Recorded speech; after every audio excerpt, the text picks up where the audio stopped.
نشانه‌های انسان طلسم شده و جادو شده. سحر در اصل به معنی هر کار و هر چیزی است که مأخذ آن مخفی و پنهان باشد، ولی در زبان روزمره به اعمال خارق العاده‌ای گویند که با استفاده از وسایل مختلف انجام می‌شود و آثاری از خود در وجود انسان‌ها به جا می‌گذارد. در ادامه شما را با چند نشانه از وجود طلسم در افراد آشنا می‌کنیم. کانال رو سابسکرایب کنید، زنگوله رو بزنید و برای حمایت از ما فقط کافیه که ویدیو رو لایک کنید. در ادامه با افس تیوی همراه باشید.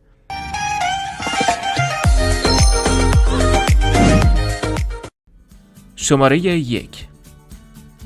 جدایی، بدبینی، تنفر.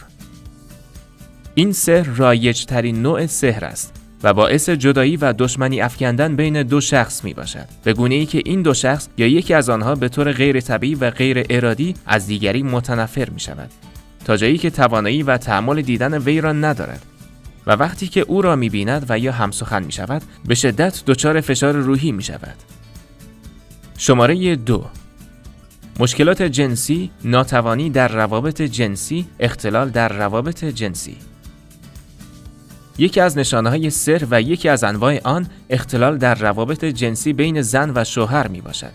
در این نوع سحر زن یا شوهر به مشکلات جنسی غیر معمول و غیر متعارفی دچار می شوند، به گونه‌ای که در اجرای اعمال جنسی به کلی ناتوان می شوند، به طوری که دو طرف و یا یکی از آنها توانایی کامل اعمال جنسی را به یک باره و بدون دلایل روانی و پزشکی از دست می دهد.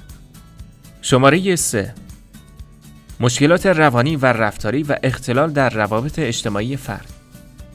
ممکن است فرد توسط سحر دچار ناراحتی‌های روانی و اعصاب و اختلال در روابط اجتماعی شود که از نشانه‌های آن موارد زیر است: عصبانیت بیش از حد و بدون زمینه و بی‌دلیل، گرفتگی، انزوا، تنهایی و دوری جستن از دیگران و افسردگی شدید. شماره 4.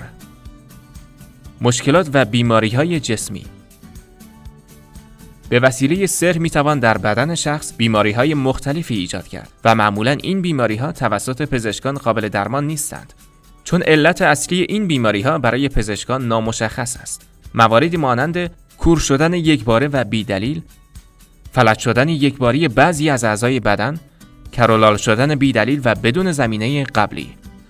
آیا شما علایم دیگری در خصوص سحر یا جادو شدن افراد دارید؟ میتونید نظراتتون رو در کامنت ها با ما در میون بذارید.